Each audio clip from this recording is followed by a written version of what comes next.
Yep. There we go. Fantastic. So, Kirk, thanks again for coming on for the second time to have our follow up conversation. Would you mind telling us again a little bit about yourself for those who did not see the first time? Sure. I'm Canadian, and I am a philosopher as well as a scientist, and suppose people would call me a theologian to quite a degree, I suppose. And my job over the last 35 years has been primarily university students and professors looking at the interrelationship between God, philosophy, and science, and dealing with questions that arise in that arena.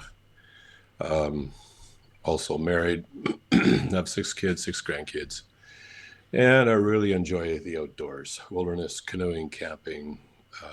It's pretty hard to beat. Fantastic. So, last time we talked a lot about evidence like the cosmological argument. And this time I wanted to hear your thoughts on, you mentioned the historicity and the moral argument. Could you tell us a little bit about why you find those compelling? Well, I think compelling is probably in the eye of the beholder, but at least I'll run by the historical argument. Let me begin with that. I think that's the simpler one. The moral argument is is I think quite compelling, um, not perhaps intellectually, but emotionally. But let me start with the historical argument. Basically, it would go like this, something like this. So, if it does, if there does need to be a reason to believe that that the universe was brought into existence by an eternal, non-physical, um, supernatural mind. When I say supernatural, I mean not determined by space-time, matter, and energy and the laws of physics. Then a question that could arise late at night, sitting around the fire, might be, well, okay, has this being ever stepped into the physical universe, and specifically, has this person ever stepped into human history and interacted with us? So we might want to take a look at history and see if anyone has ever claimed to be God.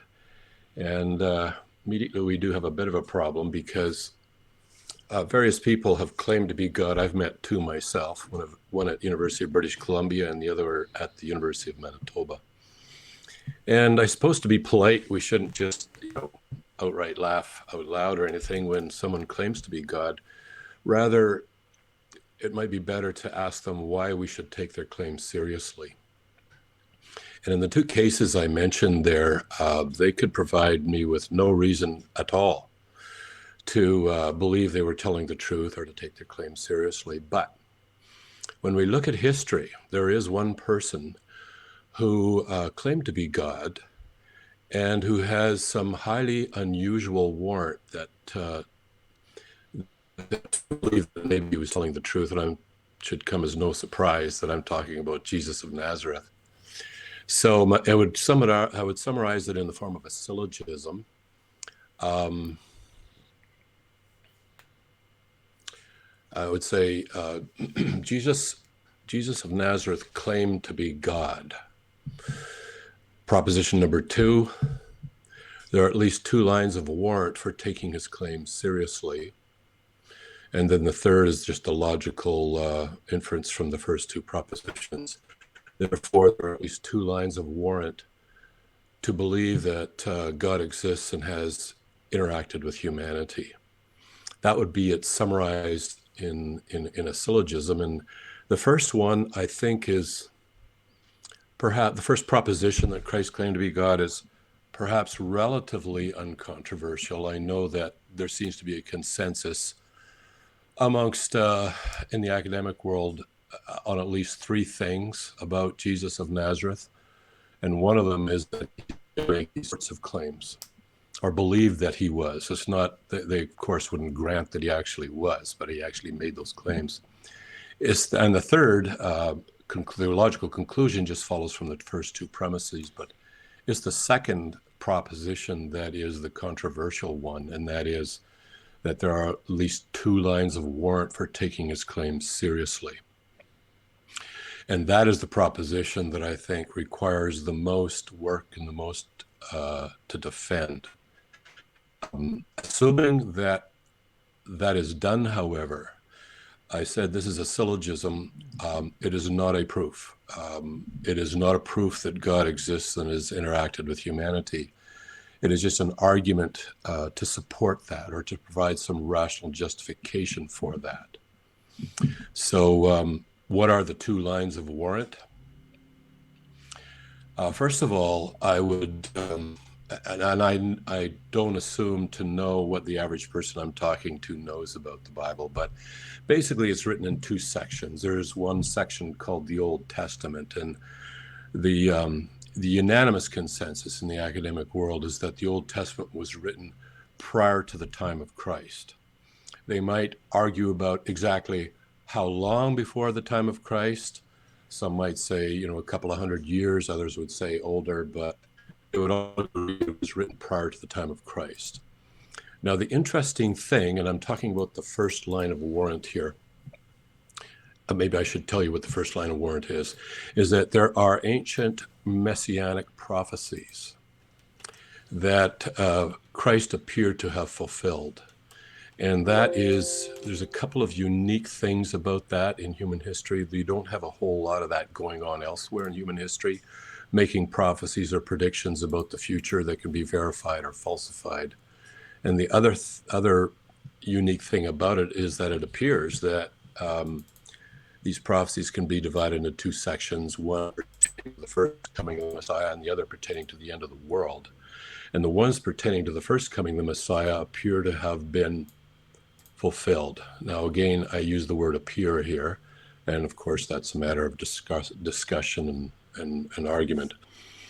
But that would, I think, and the reason that I mentioned that the Old Testament was written prior to the time of Christ is that it sets itself up possible falsification or verification, and I really like that approach, in that if those prophecies never came true, then I think we have a serious problem believing that the Old Testament has anything pertaining to God. People would argue about how much the Old Testament comes from God, and that's a whole spectrum of discussion there. But if the prophecies pertaining to the Messiah never came true, then that pretty much blows out the central core of Christianity. Not completely, because there's the second line of warrant, and I would suggest that the second line of warrant is that there appears to be some decent historical evidence that Jesus of Nazareth actually rose from the dead. And again, not proof, just evidence that would support that. So those would be the 2 lines of warrant, highly unusual warrant for maybe taking his claim seriously. And I think that would summarize this historical argument for the existence of God, which I laid out in 3 premises. Number 1, Jesus claimed to be God. Number 2, there's some highly unusual warrant for maybe taking his claim seriously, and therefore it logically follows, if those 2 premises are granted, that there is highly unusual warrant for the belief that God may have interacted with humanity. Interesting. So from my perspective, I remember researching Mike Lacona's work. He's a Christian historiographer, and one of the quotes I found of him really interesting was the fact that he said, "There's no clear scriptures. There are no clear scriptures that predicted Jesus would rise from the dead." It's a quote from Michael Lacona from the Old Testament. So it seems like a stretch to say that it's a clear prediction that he would rise from the dead from the Old Testament. So that one I find harder to believe or harder to accept as a form of evidence. And the second one was Jesus' resurrection. And from my perspective, I don't think any amount of testimony is reasonable to believe in miracles of like a resurrection. And I think that's because, like, if I told you I saw a dog, that would be reasonable to believe that. But if I told you I saw a unicorn, that would not be reasonable to believe. And the difference between these 2 claims is that in addition to my testimony that I saw it, there's an implicit empirical basis behind the dog. Like, there's lots of scientific evidence behind dogs that we can verify that they just haven't mentioned in the statement. So like their taxonomy, phylogeny, genetic makeup, chemical composition, bone structure, how to train them, what they're allergic to, all of that stuff exists empirically, even though I haven't mentioned it in the statement. It's just implicit in that statement, dog, whereas none of that exists for unicorns. So it's reasonable to believe me if I told you I saw a dog, but not reasonable to believe me if I told you I saw a unicorn, because it doesn't have that empirical basis behind it. And so it seems to me that it's not reasonable to believe testimony of any kind if it doesn't come with an empirical basis. So that would mean it's not reasonable to believe testimony for miracles, magic, mythical creatures, the paranormal, the supernatural, or UFOs, any of those kinds of claims, which seems to be the consensus in history. Another quote from Michael Licona I found is that most biblical scholars and historians hold to it that the study of miracle claims lies outside of the bounds of a historian acting within their professional capacity. So it seems like most historians take the idea that testimony isn't sufficient reason to believe in miracles, because it wouldn't be like admissible in a courtroom either. If you came with like 500 eyewitnesses said that somebody cast a magic spell to kill someone, well, it'd just be thrown out of the courtroom because there's no precedent for the legal technical term.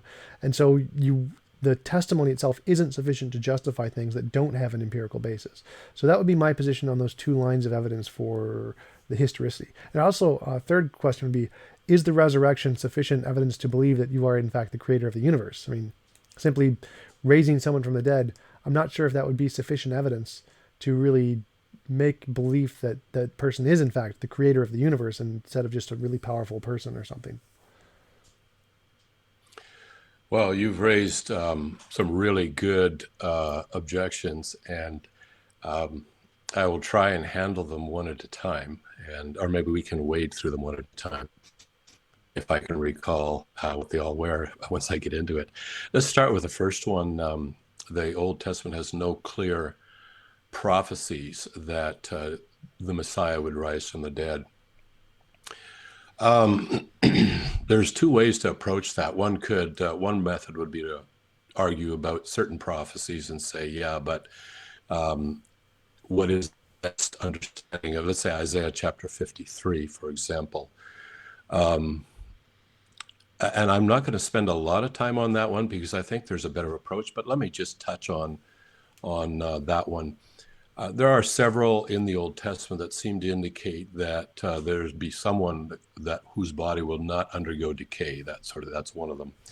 It's rather enigmatic. I call them enigmatic prophecies. These are prophecies that perhaps at the time when the people listened to them, they would say, what does that mean? What's he talking about? And it doesn't make sense to me. And I am not sure they would have associated them with some sort of Messiah coming in the future. But hold that thought, because I think it's a very important one.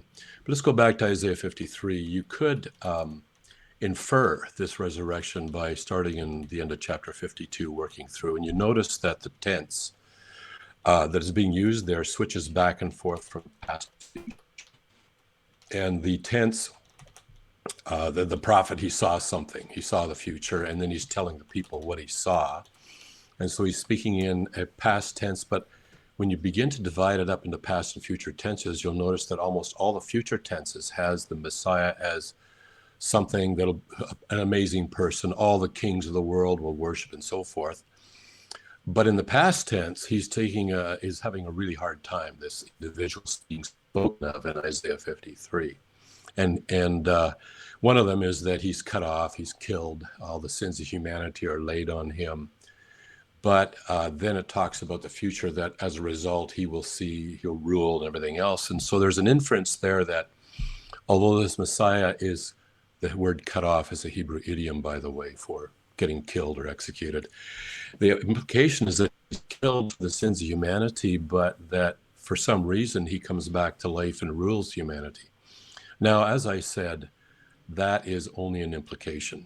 And so let's grant for the sake of argument that all the Old Testament verses that seem to point towards a resurrection of this messianic figure really don't clearly specify that and only imply it.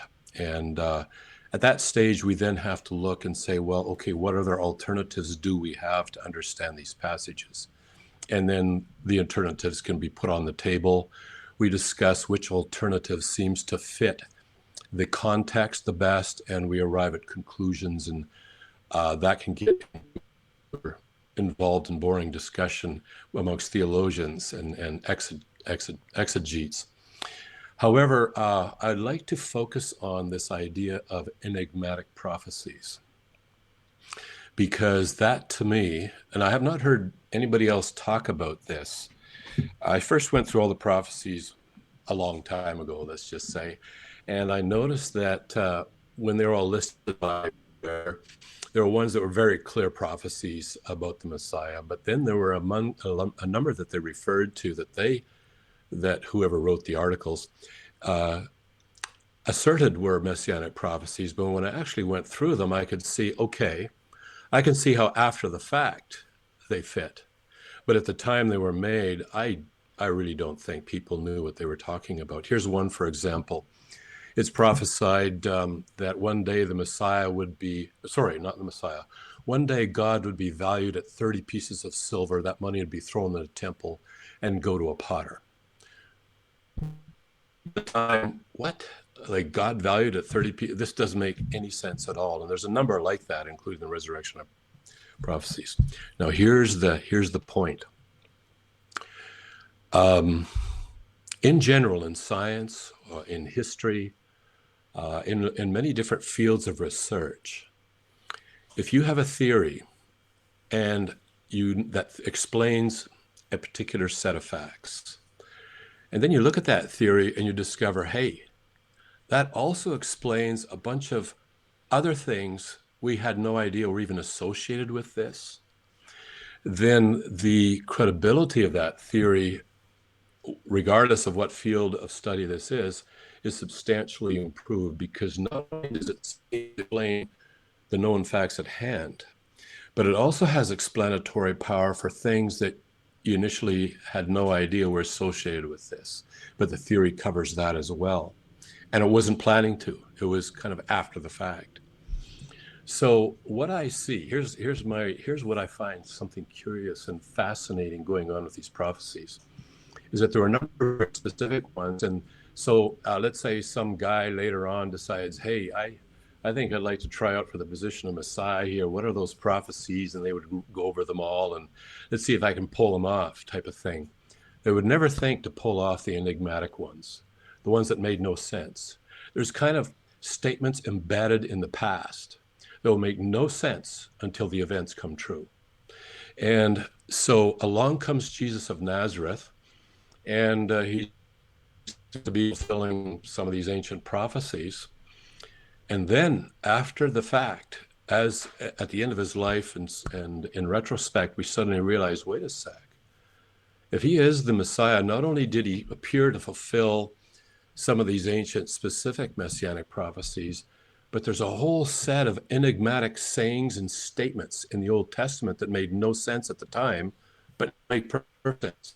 Another example would be Psalm 22, where we see somebody, we won't use the word crucified because they didn't really do that in Judea in about 1000 AD, 1,000 years before Christ, I should say.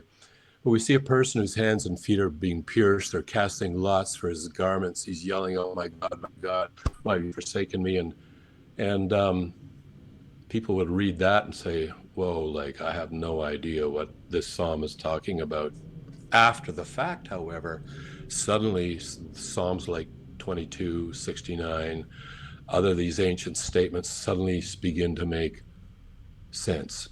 And it's a way of encrypting things in the past to safeguard against all the false messiahs that would come up and just fulfill the obvious prophecies.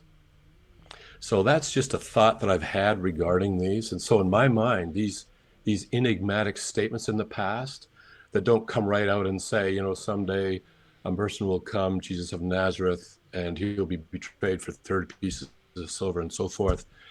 No, it doesn't clearly say this is Jesus of Nazareth at all. It just says it's God, or God says, I'm valued at this. But after the fact, all these enigmatic ones make more sense. And so in my mind, I argue that these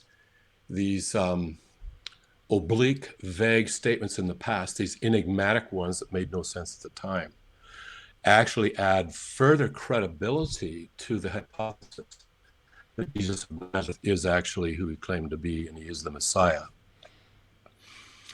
Not a proof again, of course, and it's just something to throw out there and people to mull over. So my thoughts on that would be that looking back at the Old Testament prophecies that do seem enigmatic, someone in the writing the Gospels of the New Testament, looking at Jesus' story, could probably try and make them fit and say, well, Judas was paid for turning in Jesus, but well, let's make this amount exactly 30, because then it kind of fits with this other story, and then it's like, yeah, that makes a lot of sense, because I don't think we have any independent corroboration of those kinds of facts about the Gospels. Most of them are just like, there was a guy named Jesus, or these Christians mention this guy named Jesus. I think for like Josephus, and I forgot his name, the guy that starts with the T. The most of the extra biblical historians who mention Jesus don't really go into that much detail about his life, and so a lot of those really specific seeming prophecies could simply be additions to the Gospels from the writers later. So I don't think we have any way to verify they're actually accurate predictions. I mean, if they were, that would be pretty good evidence. I definitely would agree with that, but I don't think we have any way to show that they were in fact accurate predictions. Well, as with any historical investigation, you will have a small collection of statements, or maybe a couple of writings, regardless of what in history we're looking at. And even today in the modern courtroom, we cannot possibly or usually verify 100% of what every witness is saying, because we can't, go back in time and watch those things. And there may be facts in the courtroom that are presented as facts that we would really like to be able to verify, but there's only two witnesses saying this. And so we have to test the credibility of the witnesses themselves. And so in the end, what they look for is this person guilty beyond reasonable doubt? And it's usually on the basis of what evidence they have. It's not like, do we know for a fact, can we prove this person guilty? It's just, have our doubts been done? So this goes back, I think, to an historical discussion. It's very apropos to the New Testament writers. Were they kind of writing up the life of Christ in a way that would nicely fit with these Old Testament prophecies, especially the blatant ones, but also the ones that weren't even regarded as Old Testament prophecies at the back then, but perhaps by then they thought, hey, let's write this in. Now, the first thing that comes to mind is, if they were enigmatic at the time, why would they think when they're writing up the life of Christ that, hey, let's take some of these, let's go through the Old Testament, see if we can find some enigmatic ones, and let's add that to the mix. Because they didn't know at the time what this is talking about.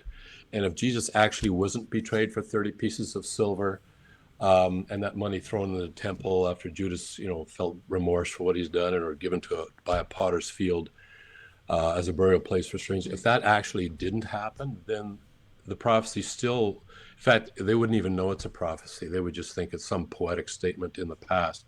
And so the motive or the idea to let's write this into the life of Christ, I'm not sure would have occurred to them any more than it would have occurred to any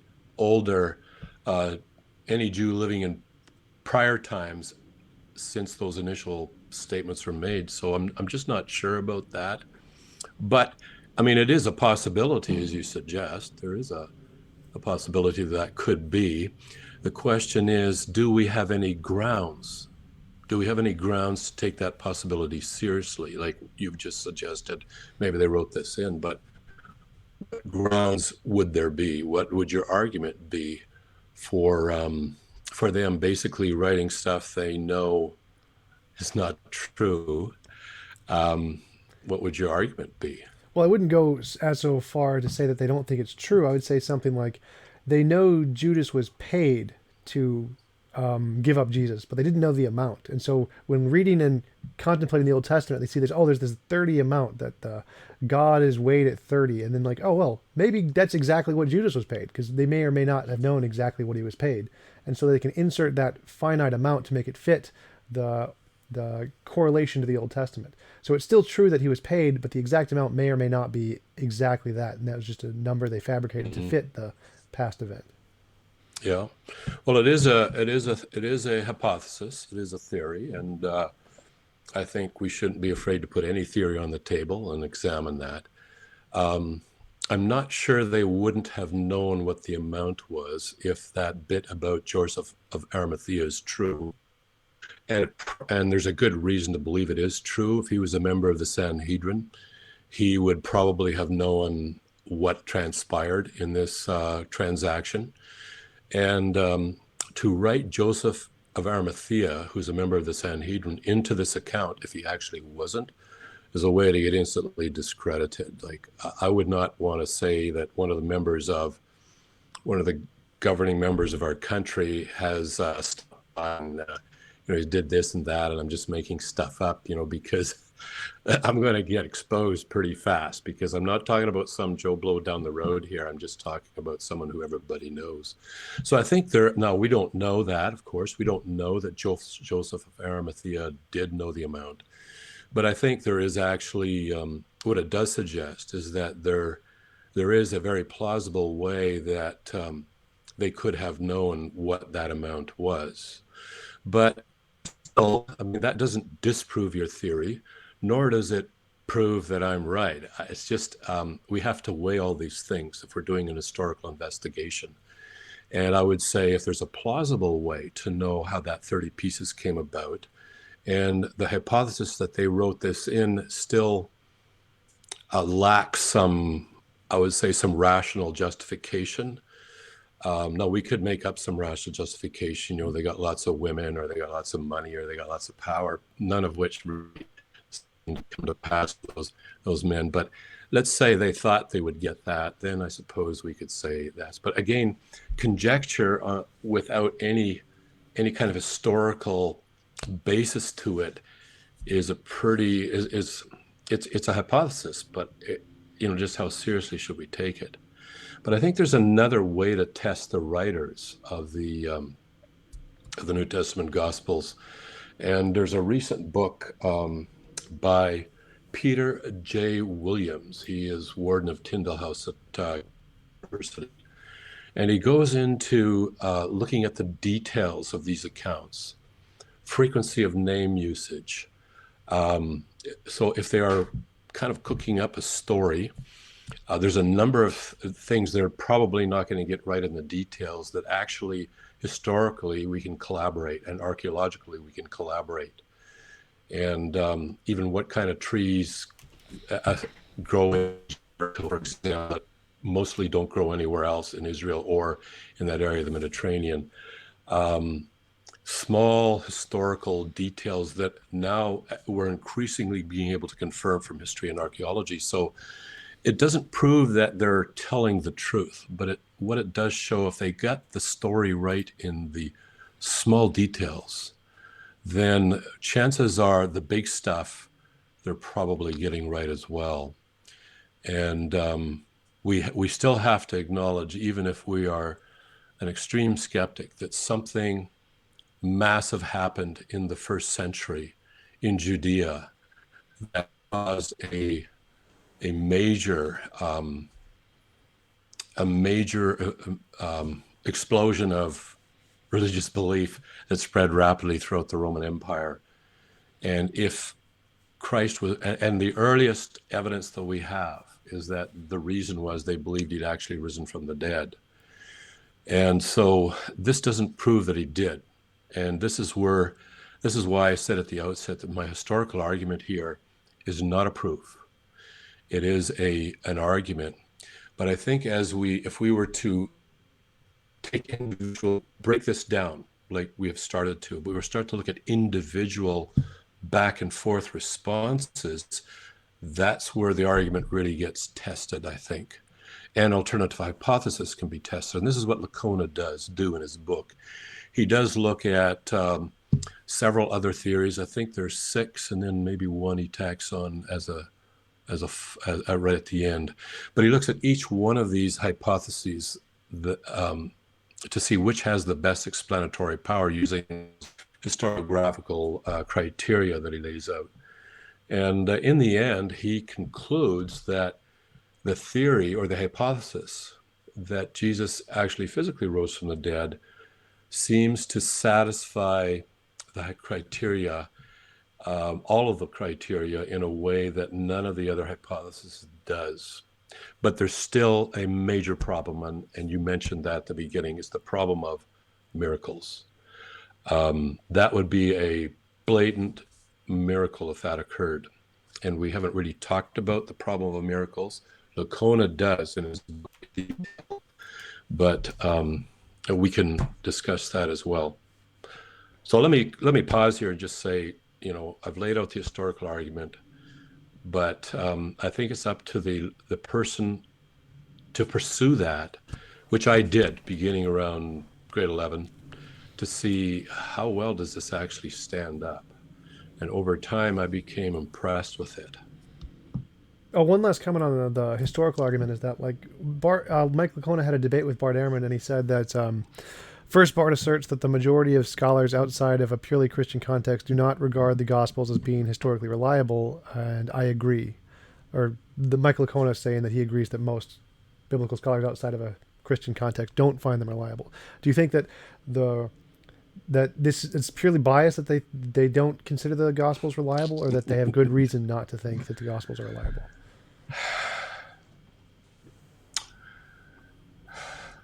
I hate to accuse anyone of bias. It just doesn't fly well when you're having discussions with those very people. I would say, though, we're all probably biased. I mean, I would say I am biased. I mean, it's virtually impossible not to have preconceived notions and so forth that shape how we view things. So that's a case right there. And then it depends also on how much slack people are willing to cut. I know in the Western world here, we tend to read accounts much differently than ancient Middle Eastern writers, not just in the Bible, but all over, tended to write. For example, if we in the Western world are reading a narrative and we see a sequence of events, we automatically assume this is chronological order. But that's been pointed out by various scholars. No, we cannot make that assumption at all, unless it clearly specifies, like, for example, Luke specifies in the right chronological order. And there's a number of things that some of the academic scholars have pointed out. Now, I find, and I could be wrong here, but I find there is a difference of opinion, like when you mentioned, or Bart Ehrman mentioned, that the majority of, let's say, New Testament scholars do not regard the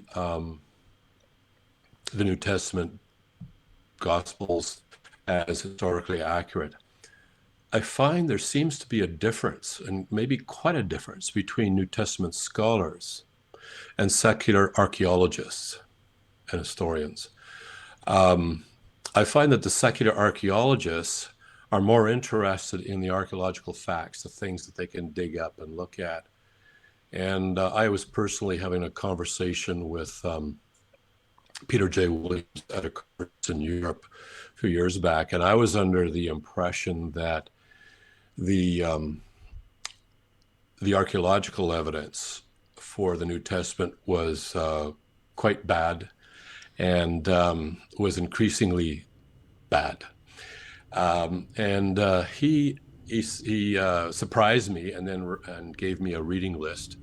But he says, no, actually, in the last number of decades, the historicity of the New Testament documents, and from a purely secular analysis here. Now, keep in mind, the archaeologists have no interest on the theological claims in the New Testament. That's just. However, if you can show that it's basically historical as far as we can show, then we could argue that, well, maybe he did actually at least do these things, set aside whether his claims are true or false, but maybe he actually did do these things. He was at these places and he did say kind of stuff like that. So I think Peter J. Williams in his latest book has done a good job of at least starting to show that it's right in the details. And if it's right in the details, and personally, if I was making stuff up, I'm not really all that concerned about, details of, this and that. Getting the frequency of name usage right wouldn't cross my mind. Rather, I would just try and build up the main story here and get something really interesting and moving. Perhaps I appeal a lot to the emotional aspect of people. They seem to be more vulnerable when it comes to what they want to believe and not. But I wouldn't worry about the details, and it seems that that's the opposite for the New Testament. Of course, I haven't proved to you or anyone else that it's historically reliable, but I do think I would make a distinction between what the New Testament scholars say and what the archaeologists, the secular archaeology says. And I find that the New Testament scholars, I don't understand. I read their stuff and I think, man, they're like, it does seem there's some bias here compared to how they would evaluate other ancient Middle Eastern writings. It seems the bar is way higher here than for other ancient writings. And I think Peter J. Williams points out that the bar is quite a bit higher in those things. And so I asked myself, why the double standard here? What if we just use the same standard for everything? And when we do that, the New Testament starts looking pretty good in relation to other ancient historical documents at the time. Well, what do you mean exactly? Because I know that most of the ancient historians of the time period are treated essentially in the same regard, where something like Tacitus, who's talking about the foundation of Rome and mentions Romulus and Remus being brought up by a wolf, that's not really taken seriously, even though a great deal of his works are incredibly accurate descriptions of what happened in the past.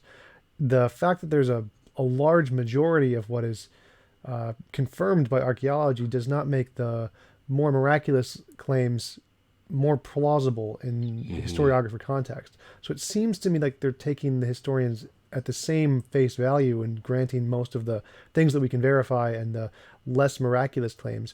But when it comes to those more spectacular things, they are discounted equally as much for the Gospels as they are for the other historiographers of the time. Yeah. Yeah, I would say you're certainly right about the supernatural claims, miraculous claims, in any historical writings at all. You're certainly right there. There's a level playing field. The level playing field is, I don't think it happened. But where I see the different is actually in the historical claims. In my reading of these New Testament scholars, it seems like the starting point is it's not true unless we can verify it. Whereas when I see other historians looking at just let's factor out all the miraculous stuff, okay? We're just talking about stuff that are historical statements. The starting point for most of the other writings that I see when I'm reading history is that we'll accept this unless some other writing comes up contemporaneously or some other reasons to believe that it's not true. And that goes throughout all of history. I see this general, okay, it's not a miraculous claim. This is plausible. We haven't got anything else to contest here, and we'll accept that until something else comes along. Whereas in the New Testament, I am just constantly amazed that the starting point is, I doubt any of this unless we can somehow find external collaboration that it is. And we're not talking about the theological claims here. We're just talking about the historicity. And what we find when it comes to historicity is that it's under the magnifying glass. The bar is way higher for the New Testament.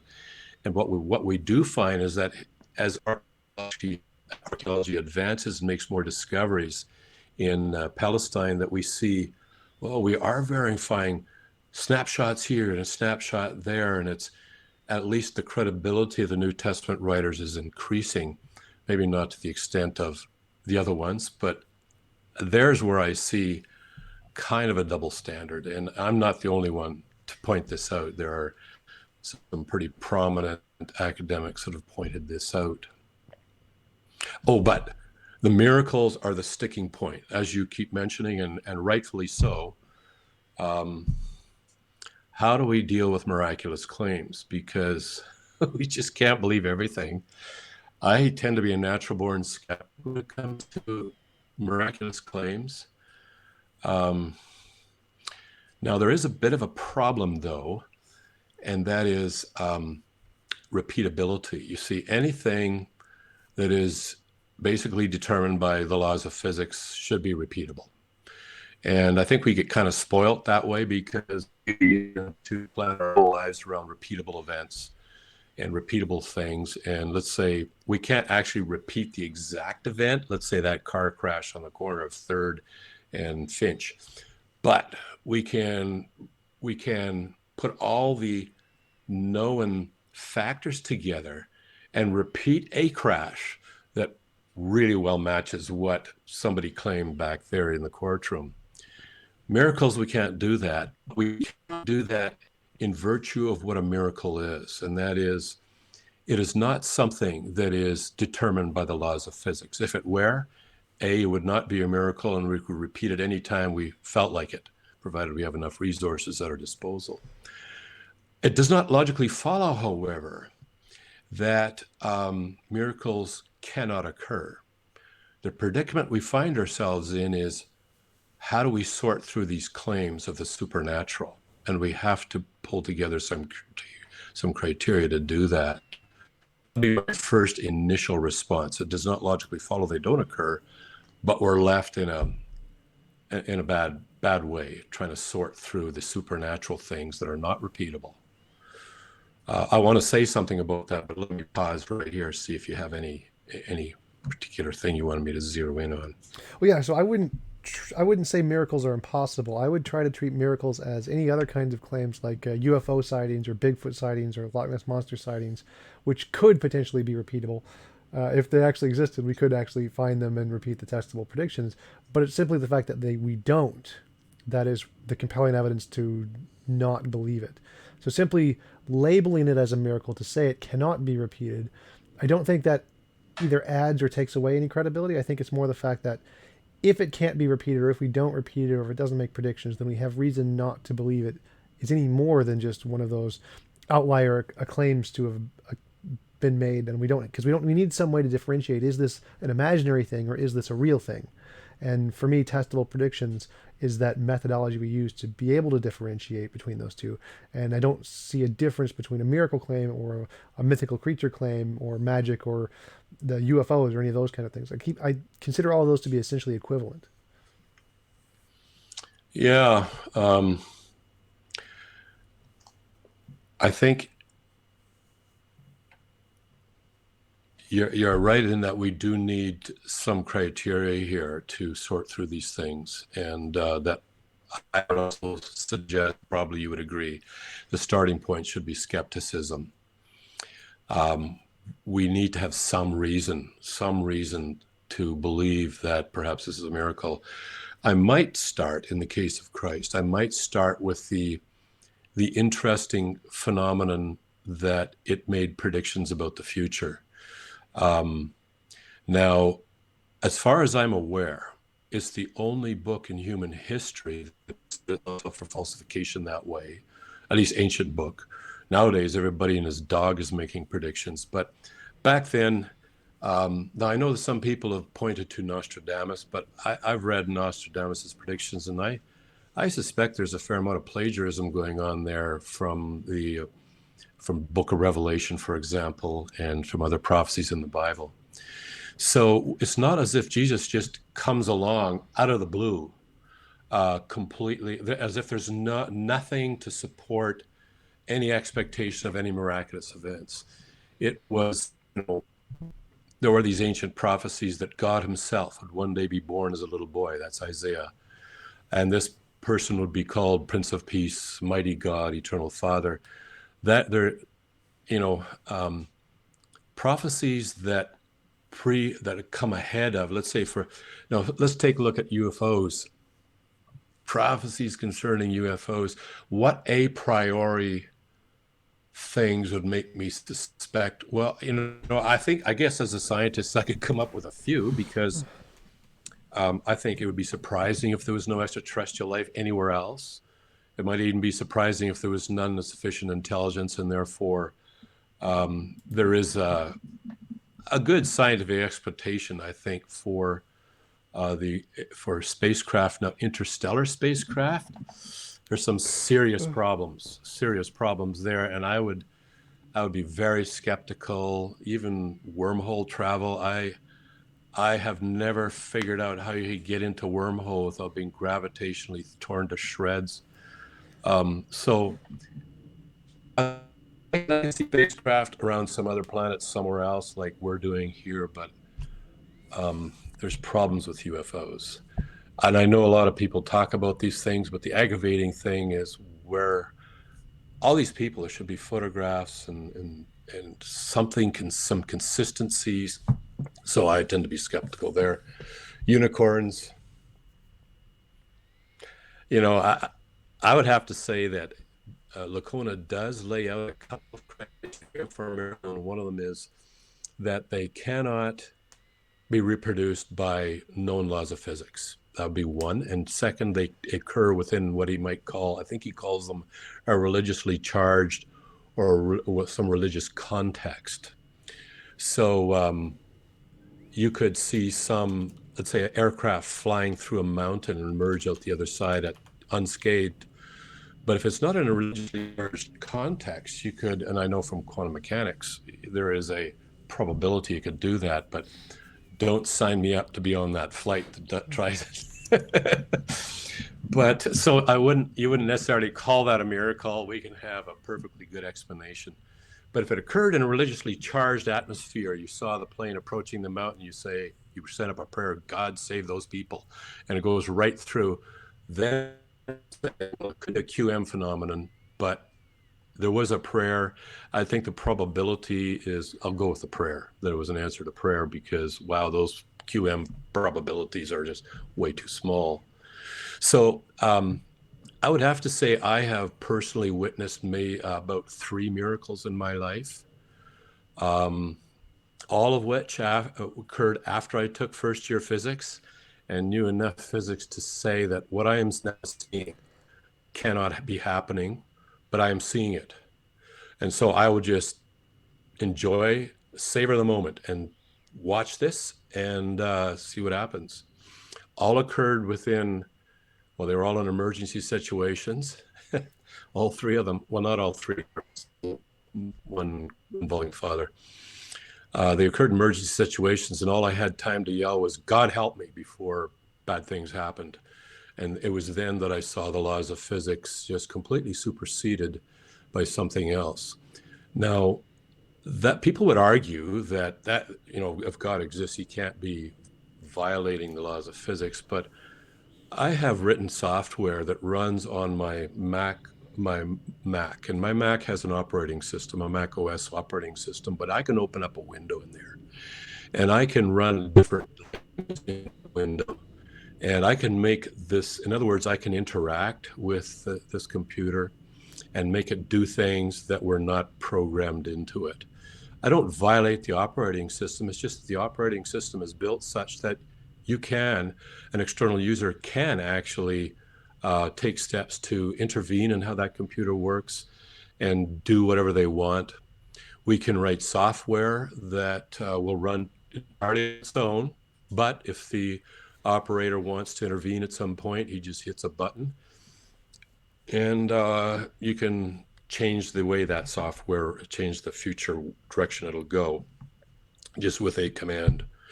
So I would see that the laws of physics are kind of like the software that governs the universe, but it does not preclude the writer of that software from intervening from time to time. And at the end of the day, I have seen 2 or 3 miracles occur. They were all done within a religious context in emergency situations, and I wish I could do that all the time. That would be just watch the beginning of a movie last night called, I think it was Airbender or something, but I think it was made for children rather than adults, and I quit partway through. Avatar the Airbender? Avatar, that was it. Yeah. It just, I just couldn't consider it was a good use of time. But my apologies, though, for those of you like Avatar. But it's the same, is that I can't write off miracles. I think there's a good case that Jesus has ancient prophecies. It does appear he did things. In fact, the academic uh, uh, there does appear to be a general consensus amongst academics and religious that he at least led people to believe he could do amazing things. They're not going to say it was miracles, of course, but he could do things that people interpreted as miracles. So if you get a lot of people saying, I saw this. Now, I have been to watch illusionists work, and I watched those guys or those women, and I thought, boy, if I didn't believe in magic, I would, I know there's not magic happening here, but man, it sure looks like it. But the kind of miracles Jesus did, and there's extra biblical writings on some of these things later on that, state that he did do these things. But the kind of miracles like where he made blind people see and lame people walk, there's not your usual illusionist, tricks that you can learn somewhere in a guild. They're very different kind of miracles, and people lived a long time afterward. People wrote about those people. So I'd say the historical evidence, there is some that he did seem to do amazing things like heal people. Proof? No, but it's an historical case. Well, yeah. So, but my argument is we need some way to differentiate: is this an imaginary thing or a real thing? And my way, of course, is testable predictions. And should we treat miracles? Because I grant miracles are possible. I don't have any Humean qualms about it being violations of the laws of physics. But should we take miracles as more seriously than we take UFO claims, or should we treat them the same and apply the same metric, like you mentioned earlier about the historicity? We should apply the same metric to all different criteria to try and differentiate: is this a real thing or is this a fake thing? And if we do that, what is the criteria you are using to say that the miracles in the Old Testament are reasonable to believe? Yeah. Yeah, as as a former engineer, I see everything in terms of probabilities, um, and so I would look at any a supernatural claim in terms of how probable is this. Now, right off the bat, it's pretty hard to assign probabilities for things that are not determined by laws of physics. So I have to look at it in terms of how they're analyzed in philosophy. Like in philosophical discussions on the problem of evil, for example, you will have people like William Rowe and others use Bayes' theorem to analyze the probability that God exists.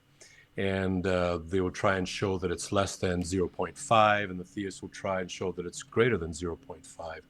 And I think this is the kind of approach I would use for these supernatural claims of UFOs, unicorns, all sorts of things, miracles by whoever.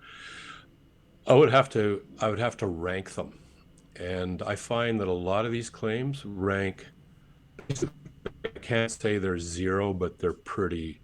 I got no rational justification for taking them seriously.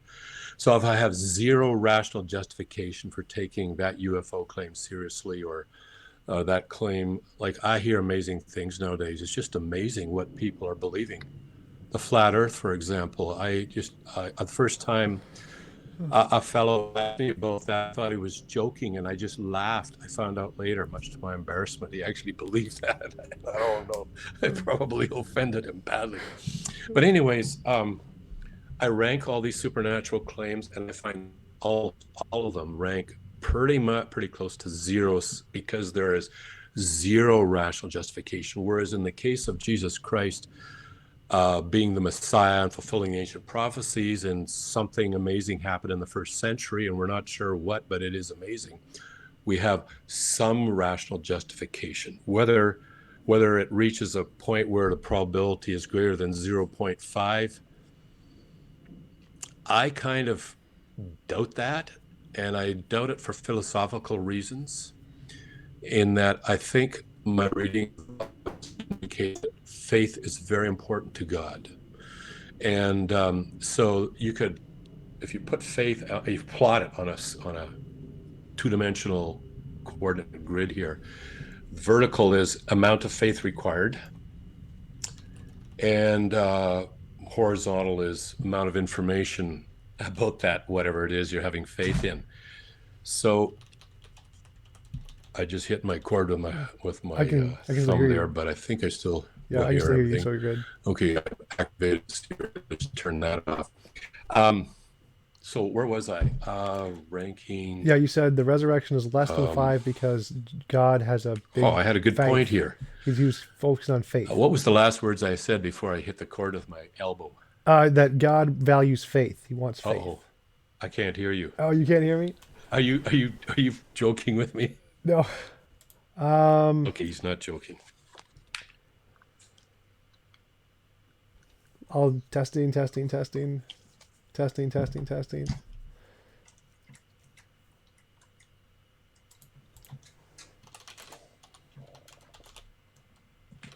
Okay, say something. Can you hear me now? Testing.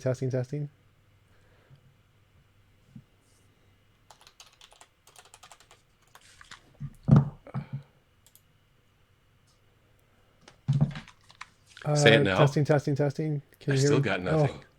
Okay, let me just check my preferences here.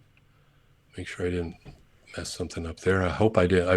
I hit it hard enough. I might actually disconnected or broke something in here. Just quick preferences. Crazy. Okay, so I'm getting sound from my laptop. can you hear me now? Why am I Testing. not getting your sound?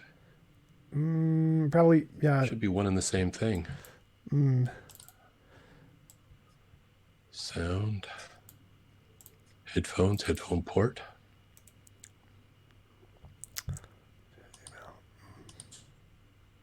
Okay, I'm going to switch to my laptop sound. That doesn't make any sense why my laptop is talking to me through here, but your sound isn't. New. Try refreshing the page, it says. Yes. Okay.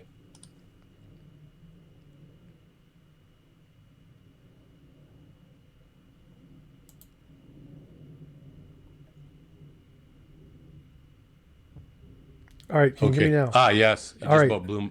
Hold it. You're blowing my eardrums out of here because I cranked the sound away. Okay. So that did trick that refreshing of the page. Wow. Oh, and I see my cam angle is off. My laptop is now the. There we go. Is the volume down? Okay.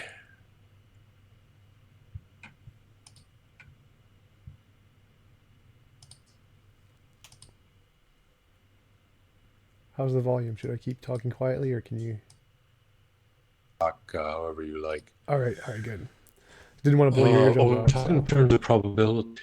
so Sorry? you mentioned that God values faith, so that the belief in the resurrection Oh, miracles yes, blow. faith. Yeah. Yeah, that was an important point. So if we got zero information about something, you require maximum faith, but that is a very dangerous, that's a blind leap in the dark. You could end up having faith in like a rock crystal or a fence post or, whatever. So zero information means maximum faith, but that is a very dangerous, bad kind of faith. Then you got all the information, which requires zero faith at all. So on the two-dimensional grid there, zero faith, you got zero information, you got maximum faith, all the information, you got zero faith.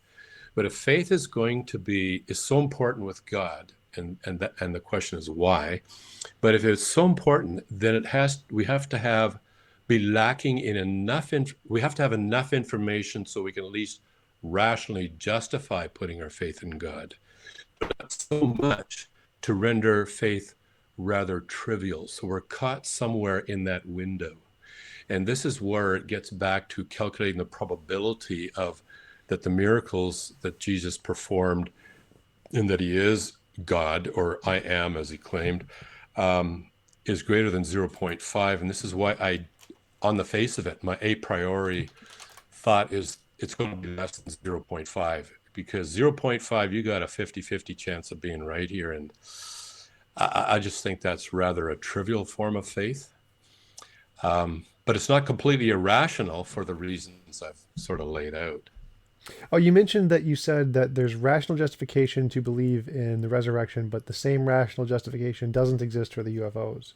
from my perspective, all of the evidence that indicates the resurrection, like the 500 eyewitnesses, the accounts of the Gospels, those things all seem to also exist for like UFOs and Hindu miracles and those kinds of things, where they also have the same kind of eyewitness testimony support that the Bible has. So is that the rational justification you're talking about, the eyewitness testimony and gospel accounts? Um, it is eyewitness testimony or alleged eyewitness testimony, but not just eyewitness testimony, but testimony after the fact, talking about people that they knew had been healed or whatever. But I would distinguish that from from any UFO claim I've ever seen. I mean, I know I have heard some claims where a bunch of people saw this or that, but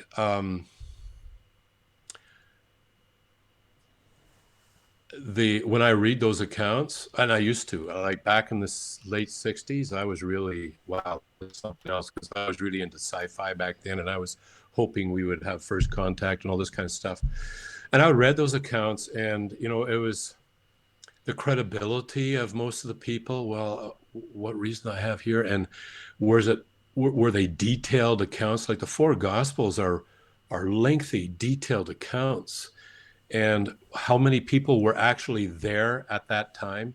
What about the opposition? In the case of, let's say, the time of Christ, that explosion of whatever it was in the occurred in Jerusalem was in the face of fierce religious opposition, yet it states that many of the religious leaders also came to faith at that time. Something happened there that I have not seen happen in the case of UFOs. I have given up reading basically UFO accounts because there was just not sufficient what I would call testimony there by enough people of enough different varieties of credibility, or let's say occupations and so forth, to really take them seriously in this. Now, other claims to miracles, it depends when you're talking about the Hindu ones. If we're talking modern day Hindu miracles or the ancient ones, we have nothing. I mean, nothing at all external to those writings to say these actually occurred. I mean, we have lots of people who write that amazing things happened and miracles occurred all over the world. But is there any external reason to believe that something amazing did happen? I think in the case of Christ, there is a lot of external things to say something happened in the first century in Jerusalem. Oh, right, I was Whereas in talking his, about like the modern ones, like Santi Sai Baba, where he had thousands of people around him and he performed miracles, and they all had eyewitness testimonies, lots of different backgrounds, doctors to all the different caste systems in India. They were all there witnessing it. So they had detailed accounts, lots of eyewitnesses, lots of historical accounts of newspapers and people who all verify that he existed. We have pictures of him on Wikipedia, so we have a pretty good basis of evidence of those things. okay, well, the newspaper accounts I tend to just throw in the garbage, but I am interested. I have not heard of this. I'm interested in those, if there were actually doctors present, and were those doctors devotees of this person or not? And what kind of miracles were they? Did he actually make people walk, or was it kind of an illusionist type of thing, which for all purposes, they certainly look like miracles to me, although I know they're not. So there has to be some way of, but I would rank that, okay, given what you said, I would say, okay, let's say there are doctors present and there were a lot of people witness this. The lot of people witness this doesn't carry any weight with me if they're illusionist type of tricks. Because you can have illusionists in front of thousands of people and they'll all swear that this was amazing. But we know it's a trick because there's afterwards, and this is the main thing, there's not a lame person who now is walking around with perfectly good legs. So I assume it's a trick that he learned from the guild. So I would say, okay, if he actually made people better in ways that can be verified both before and after, then okay, we got something interesting here. I'd like to check that out because it's now no longer at the zero rational justification level, it's slightly higher. Having said that, Jesus seemed to say some interesting things said from time to time. He suggests that a human being is capable of vastly more than what we actually suspect. He said things like, if you had faith as a mustard seed, you could say to this tree, be uprooted and be planted in the sea, and it would be done. Um, Now, I wish I could do that because I have some real landscaping things I would like to do with that ability. But I have to say, the only miracles I've ever seen were in emergency situations where I just says, God help me, and this has to happen right now, or I'm toast, or there's serious problems. But in normal everyday life, but my point is this: is that he did seem to think that in fact, he seemed to think anybody can do miracles, and I'm thinking, well, what are we missing here if that's the case? And if that is true, if what he said is true, it would not surprise me in the least if miracles occur in other areas of the world, because he seemed to think that's not the only way he'll know for sure. But what I'm saying is true. He sold to us is that I'm going to rise from the dead. The miracles, he seemed to think anybody can do that. Um, So it wouldn't surprise me if what he said is true, if these do occur, although he also seemed to claim that there's two sources of supernatural power, and one is good and one is not so good at all. And so that would be the next question I would have is I would like to look in if they actually occurred somewhere else. But at this point, I'll raise my rational justification for what you told me from pretty much zero rational up to maybe a little higher, but I would have to check it out. I have checked out Jesus of Nazareth, of course, and a lot of things surrounding that, but not what you mentioned to me. All right. I'm Well, not yeah. sure. Go ahead. Um, I guess the main thing we were talking about is some sort of way of sorting through all sorts of miraculous claims. So for them, I just start at zero rational justification for all of them, and then see if there's anything going for any of them. There is a philosopher who does a philosophical analysis of some actual miracles that he checked into. I found he's very academic and it's very dry reading, but he comes to the conclusion that they probably do happen, given the ones he specifically was able to interview people to check out and so forth, but probably is not proof. Is that like Gary Habermas? No, no. He's a Canadian philosopher out on the West Coast. A German last name. Of course, Habermas sounds a bit German to me. I'm not sure if that is or not, but no, totally. I've got his book. I read it, but it's been a few years back now. Oh, there's because there's Gary Habermas and then the guy who did a bunch of miracle research. Oh, I remember him too because I read his book.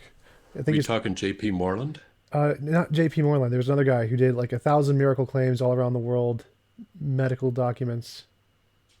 Never heard of it.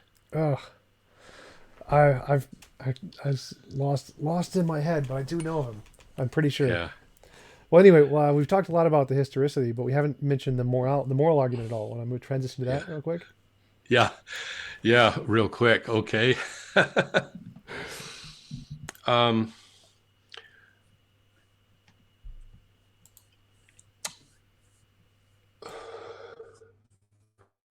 okay. This one here is really an appeal to how seriously you're going to take your moral intuitions. So it's not going to be how would you say it? This one is going to be, well, let me just start. And, it's certainly not going to be a proof, but yet I think it seems to have a fair amount of power emotionally. So there's nothing wrong with appealing to emotions. And let me just say this, that if in fact we do have a soul, then I would think it's surprising, and that soul is what defines us, then it would be surprising if our soul does not have any perceptive ability itself. In other words, all we got is our five physical senses, and the soul can perceive things we don't. So what I'm really going to do here Thomas, appeal to your soul. So here it goes. And it kind of follows C.S. Lewis's pattern in his book, New Christianity, but he starts by observing that people tend to have discussions which actually make no sense unless there's some sort of common moral ground. They might say, well, that's cheating or that's not fair. And they will argue about whether it was cheating or whether it was fair, but they both seem to assume that cheating is not good or being fair is good. So there seems to be some moral intuitions that we hold, that Lewis argues that we may argue about some of the details on these things, but there's some serious common ground across all civilizations or most civilizations, ethnic groups throughout history. So he appeals to these moral intuitions. Now, I would then we have a whole pile of objections immediately. Well, could they be a social construct, for example? Could we just have, is it some sort of unwritten social contract whereby we can all get along together? And we can certainly come up with social contracts, and we can certainly draft moral codes in our society. We don't usually call them necessarily moral codes, but a code of ethics, and we even put them into law. For example, I would say in Canada here, our government operates according to the contractarian view of ethics, with the patch of utilitarianism thrown in. But there is a problem, Lewis points out, with that, in that we think that some cultures are better than other cultures. In other words, let's say the social contract that they might have in that country is better than the social contract they have over there. And so while we acknowledge that both countries can and do draft their own code of ethics, some of those codes of ethics come nearer to a higher universal standard than others do, and that gives us the grounds for saying that our system of ethics here in Canada is better than the system of ethics they have over there in, say, North Korea, to pick on North Korea. And I don't think there'll be too many defenders of North Korea's code of ethics here watching your program. So the moment we do that, we're granting that we can make up a code of ethics, but we're also appealing to a higher standard of ethics. And ultimately, when we start talking like that, we're talking nonsense unless there actually is some universal code of moral rules or laws that transcend not just individual countries and individuals within those countries, but even transcend history, so we can look back in history and say, well, that culture over there was better than this culture over here at a different time and place. So does that prove that such a standard exists or not? And the answer is no. It just tells us that we act as if there is, and it brings us to a crisis point. The crisis point is this: are we going to acknowledge that we're all talking nonsense here? Or are we just going to become subjective, and it's going to be whoever moral code wins out in the end, or whoever we get to impose our moral code? We tend to judge other countries by our own moral codes. Like we think, Canada is the best or the US is the best. Although it depends what you're looking at in the US. But, we all tend to do that. Or my moral code's better than that person over there. However, let's take this seriously. Let's say there is a moral code that seems to transcend humanity. Would it work if aliens invaded us and decided that, they have a really good moral code, except for point number 57B, which suggests that humans are excellent fertilizer for their crops, and they just start harvesting us? Well, we would say, you guys got a pretty good moral code here, but that point number right there, I think there's a problem with that, and immediately we're assuming there is a moral code even higher than humanity that transcends not only humanity but also the universe. So we can say to we can meet with other alien races and have discussions about which is better, which is more moral ethic. We can complain about that race over there on that planet. They're doing bad things. So let's take that seriously. And I'm appealing to a person's intuition and feelings here. So what would be the cause of that? So the first thing I observe is that this ultimate system of morality is only useful to minds capable of moral deliberation, not useful to fence posts and rocks and things like that. So if I was to explain where did this come from, I would say if it's only useful to minds capable of moral deliberation, then chances are it comes from a mind that has an appreciation for morality and is capable of moral judgments and so forth. That would be one inference I would draw from that. In the same sense, if I found a piece of paper on the sidewalk with a recipe for chocolate cake and had to come up with an explanation for where did this recipe come from, I would say a good explanation would be that it came from someone with an appreciation for chocolate cake. Same goes for this universal moral principle and the ability to perform moral deliberation.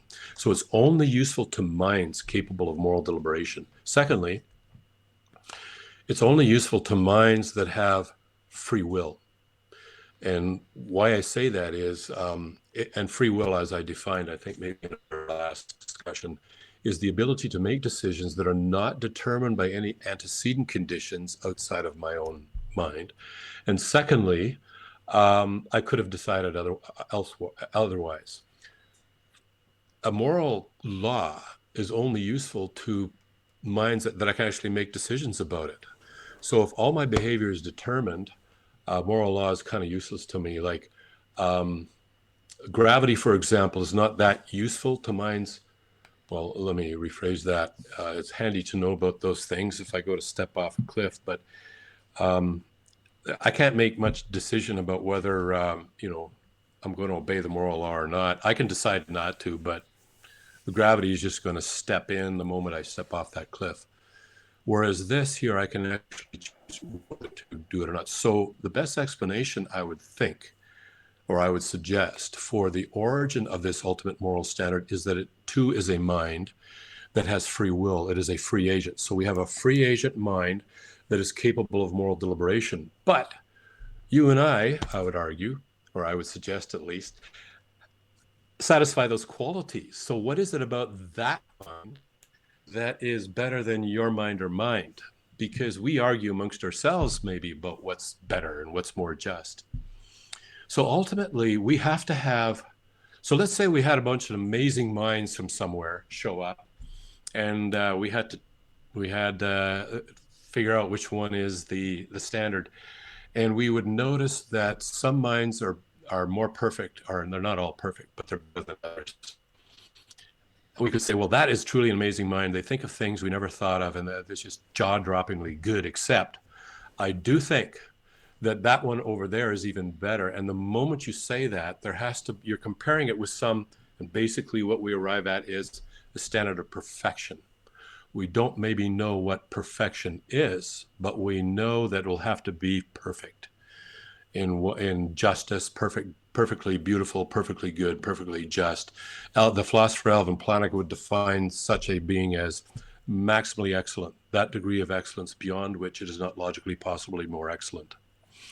And so at the end of the day, if we're going to grant that there is a universal rule that transcends all things, and that there is no better law out there, or it comes from basically, we have to compare it with a maximally excellent mind, in which case we have an argument for the existence of a maximally great being, as Planck also defines, that degree of greatness beyond which is not logically possibly greater.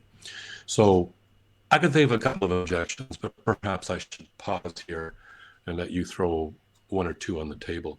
Right. So I definitely believe in objective morality, and most philosophers are more realists, even though they are also, most philosophers are atheists.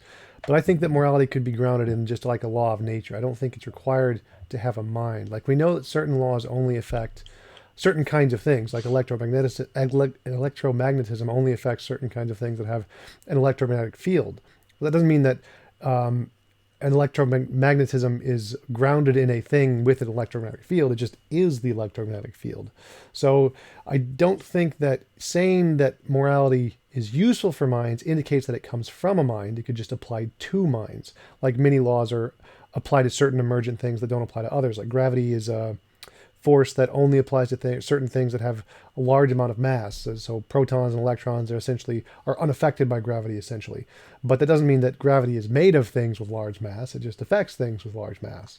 So I think that there could be a law of nature that is moral that affects minds and not necessarily be grounded in a mind. Excellent. I'm very interested in that. I do encounter philosophers from time to time. I'll hold that, and I'd like to find out more about this. But okay, just a couple of things immediately come to mind, like the things you suggested for physics. If we want to know more about those things, we consult the physicists. Now, if the law, if morality, if this sort of, if objective morality is actually a law of nature, and when I talk about law of nature, I don't see any distinction between laws of physics and the laws of nature. I would hold they're one and the same. Right, I agree. But if it is, then we should be consulting the physicists. The physicists, let's say in their particle accelerator, whatever, should be the ones who are discovering these moral laws. So what would you respond to that? What would you say? Well, I respond to it the same way I would responded to Einstein when he said time physically bends. I mean, philosophers used to say, well, if time physically bends, we'd be able to like measure that, right? We would concern that with the physicists, but we can't actually do that. We can't measure time. Time is just a constant of the universe. But then later we discovered, oh wait, actually we can measure this. It is a thing in physics. We just didn't know about it at the time. So I think that ideas like morality, which we seem to be purely philosophical concepts that don't have a physical correlate, may be discovered to have a physical correlate, just like we discovered time does. And it's not actually a purely philosophical concept. So it doesn't seem to be a contradiction that we haven't discovered a physical way to measure it yet. And we could discover it in the future, just like we did for time bending. Okay. Now, let me just clarify one thing with you. From what you've said thus far, I think I could rule out the possibility that you are a Platonist when it comes to moral realism. Okay. Right, correct. Yeah. Okay. Good. I mean, at least that helps clarify things a little bit. So okay, it is possible. Okay, you've raised a possibility that actually it will be the physicists who ultimately will discover these moral laws, and not sure how we'll draft those mathematically as usual or some other way, but it is maybe mathematics is too simple of a way to describe everything, and maybe we'll discover a better way to describe these moral laws. So a fascinating possibility. I will grant that. But there seems to be a difference between these moral laws and, let's say, all the other laws you talked about, law of gravity, electromagnetism and stuff. And that is, there doesn't seem to be any choice whatsoever as to whether or not we will obey the law of gravity, or if we're have a charge about us that we will not incur the effects of a magnetic field. We have, excuse me, we don't have any choice whatsoever. We cannot violate those laws, and I would use violate as we can't decide, hey, I don't think I'm going to comply with the law of gravity today. But we do seem to be able to violate moral principles. We can do things that are terribly unjust and what we might call evil. So it seems that this theory that moral laws are actually just part of the physics of the universe, there's a problem right there in that everything in physics has no choice about it as whether we'll obey that or not. But these do seem to have a choice. So what would you say to that? Well, I'd say the same thing that we do about gravity, that given enough force, we can overcome gravity to some degree and move away from the planet. And I think the same thing applies to morality, is that it's not that we're like breaking the law when we do immoral things, it's that we're just overcoming it. It's like we have a drive to do moral things, but we can, of course, given enough force, essentially, we can do the immoral things. And so it's simply a mathematical description of where we fall on that moral scale. If you do an immoral action, you're just being immoral. Just like if you use a rocket ship, you're moving away from something of a large mass of gravity and decreasing the mass of the Earth, essentially. So I'd say we're still under the effects of morality, just like we're under the effects of gravity, but it's just a weaker force. It doesn't force us like the strong nuclear forces where we just can't escape it no matter what we do. It's more like the gravitational force where it's weak enough that we can move away from it given the correct force applied. Okay. Yeah.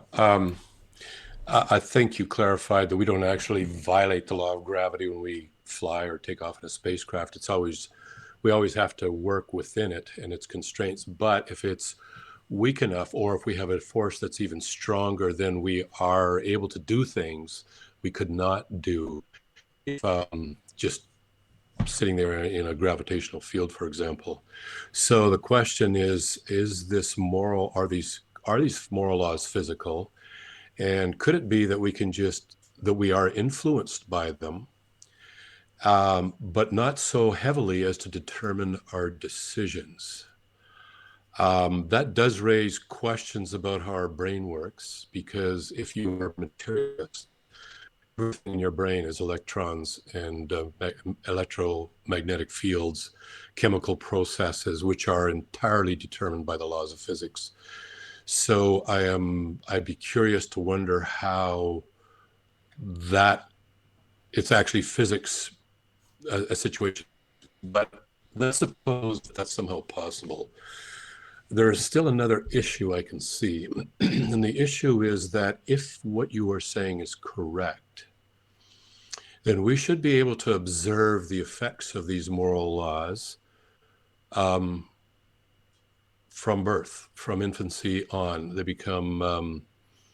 They should be natural, in other words. We should just be able to raise children without influencing with their own teachings. They should just grow up to hold these principles because they're actually a field. There is a moral field within the universe that is influencing them all the time.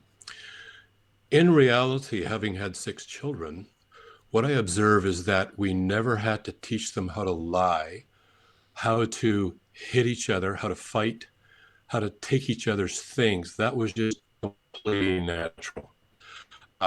They just behaved, sorry to say, like animals. There would be a pecking order, and eventually turn out that it would be probably the strongest, most adept liar who could enforce their will on everybody else would be the winner. What we had to do instead is that we had to work very hard to teach them not to lie, not to take each other's toys, we had to teach them the opposite of what they were naturally inclined to do. And here is one of the very few things I agree with when Richard Dawkins gives his philosophical views on stuff. And he says, you won't find morality in genetics. He says we have to teach it. And so I never had to teach my kids about gravitational fields and electromagnetic fields and the speed of light and so forth, and aging. Those things will happen to them with zero teaching. Now, it's good that they know about those things, and I want my children to understand the way the universe works. But they will comply regardless, whether they know it or not. But I have to teach them the opposite of what they were naturally inclined to do. So if I were to sum it up in a syllogism, let me make one up off the top of my head here. If the moral laws exist as a moral field within the universe, and we should naturally be inclined to do them, and we should be able to observe this in people before we put our own influence in them, like our own religious and moral teachings and political views and which hockey team is the best and so forth. We should be able to observe that very early on before they are polluted by the adults, so to speak. But we don't. We observe the opposite. Therefore, I would conclude that it's unlikely that there is a moral field within this universe that is due to physics. I just thought through a couple of good objections to holding any kind of moral absolutes at all from my argument, but I won't mention them unless you do. Okay, right. So Actually, Well, my response to that would be is that like many forces like gravity don't affect things like protons and electrons because they're too small. But as you gain mass, you start to be more affected by gravity and you start to notice it. And I'd say the moral law would be kind of like that: is that it's super weak for things like ants or insects or uh, children, where if you don't have the cognitive capacity, you don't really recognize it's there, and you need to have a essentially a bigger brain, just like a bigger mass to understand gravity, because it's not strong enough to be apparent. And as we gain more intellectual capacity, then this force will become stronger and stronger. We'll be more susceptible to it. So the reason we Hmm. don't see it affecting children is the same reason we don't see a gravity affecting protons. It doesn't affect things at that order of magnitude. We need a greater order of magnitude for it to be noticeable, which is why I think Hmm. for humans it would be explainable why we are so immoral, because we've just started to recognize this immoral thing as a part of society as primates and social mammals.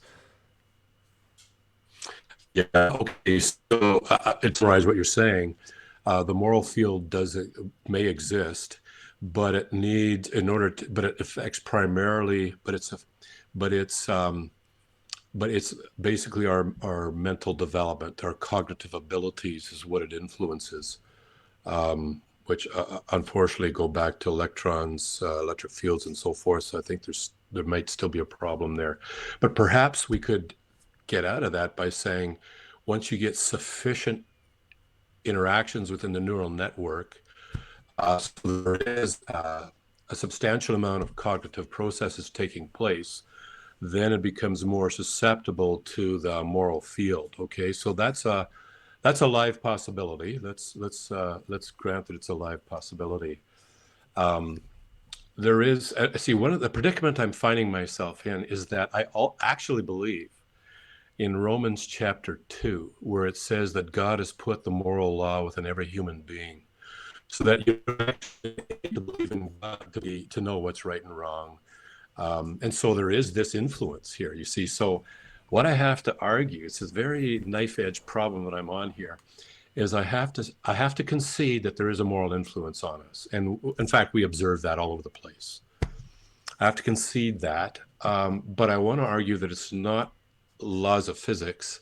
It's rather working on a metaphysical level, something, let's say it's working on a level of the soul and supernatural aspect of things. And that's the difficulty I find myself in at the moment. So how would I get out of that? Too bad my coffee cup's empty. At this point, I would take a swig. Um, okay, here's one approach, and I'm not going to necessarily get out of this dilemma here, but it would point to a possible way of getting out of it. One would be to see which has the greater explanatory power. Is there a moral code that exists that is simply a physical field within the universe that operates on a significant level of cognitive processes? Or is this moral law on the level of the soul? Or as we said last time, but for the sake of people this time who hadn't seen last time, I would distinguish between the brain and the mind. So it operates on the level of the mind. So we would have to look at the two explanations and then see which has the greater explanatory power, which runs into the more difficulty. And if I were to suggest a difficulty with the physical view, it's it still seems to me that somehow this moral field should be detectable, physically detectable. If it's going to, you see, it has to act on electrons and chemical processes if our brain is completely material. That being the case, it seems to me it has to be physically and or electrically. It has to be somehow detectable from physics. And so I would say it's an interesting theory, but until someone can actually say, okay, we didn't just make this up, but now we can actually do this physics experiment and detect an influence here that is not is it electromagnetic? It can't be just strictly electromagnetic because it's forcing us in the direction of justice and goodness and beauty. Right. I try to tie it into like information theory in some way. It's some undiscovered property of nature and matter that's instantiated in information, something like that. Well, that's another topic we could talk about because I would argue that the ability to produce statistically significant levels of information is unique to minds. It will not happen in nature, Well, I would but just go that with is a physics. I whole nother mean, discussion. the Leonard Susskind's holographic principle, where anything that falls into a black hole, the information is retained on the black hole. So everything has information. But yeah, that's a different topic. Totally different because it's also fascinating with me, and there would be a substantial amount I could say on that. Oh, but So I did want to pick up on where you the explanatory power, because from my perspective, the natural law has more explanatory power than the theistic one, specifically due to something like the problem of suffering. Like saying it's a law that just exists on a spectrum that can only affect things on a certain point on the spectrum to some degree seems to make sense out of why there's evil as opposed to a God who's just all powerful and could just make it, and the fact that there is so much evil and suffering in the world, it seems like the God hypothesis does not have very much explanatory power, and the free will defense seems very ad hoc from my perspective as a solution to this problem. I wouldn't say it's totally ad hoc, and I would go back to our earlier discussion, which I suppose people can view, where we both seemed to agree at that time, at least, that the space-time matter and energy seemed to have a beginning in the past, and there was this something out there which we might call an essence, but where we differed was that I suggested this essence has a mind. You did not grant that. But if we at least agree that there is an essence out there that is the origin of space-time matter and energy, whether it has a mind or not, we then have a non-ad hoc, we then have a legit reason to say that maybe these moral laws reside in that essence rather than the space, time, matter, and energy is interaction. And it could be that is why we have not been able to detect it yet, at least yet, with its interaction on electrons and chemical processes, which we should do. We could also draft a prediction based on the theory that moral laws are part of the physical universe, or there's this moral field, and the prediction would be that we should be able to detect its interaction on electrons and electromagnetic processes and chemical processes. It's going to be interact with material mind. Now, it could be the case, like we're looking for gravitational waves, for example, from the period of inflation, and as we build more sensitive equipment, we're starting to detect gravitational waves from collisions of other objects in the galaxy. But we still have not detected these supposedly substantial gravitational waves from the period of inflation. So the question is, look like we might have to rework the inflation aspect of things or rework something else. But at that point, a prediction is very good. So we have the candidate here that's very similar to gravitational waves, and we're talking about moral fields. And the prediction is we should be able to detect that. But until we can, and thus far we've detected zero, nothing in the way of a moral field influencing that. We have, I don't think, any rational justification to grant that hypothesis. We'll have to wait and see.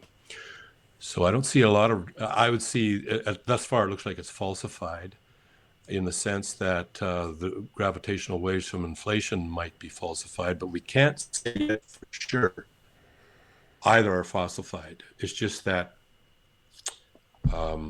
it's, but we do have an explanation for the origin of moral laws that is independent of space-time, matter, and energy, and that would go back to our mutually granted essence, although we disagree on whether it has a mind or not. But if it did have a mind, that would explain some things. It would explain why we have minds in this universe and why our minds seem to be able to perceive things that our physics experiments can't. You see, I would think it should be quite easy to detect this moral field because it works on all of our brains all the time, pretty much. So it should be quite detectable.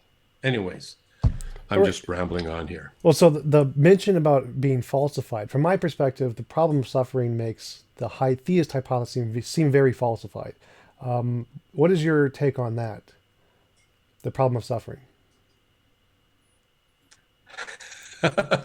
That's a huge question and a big and a deep one. Oh, last time you mentioned I did that a the whole, logical problem of suffering isn't, you don't think that, you think that one's been defeated, and I have a version that I like a lot.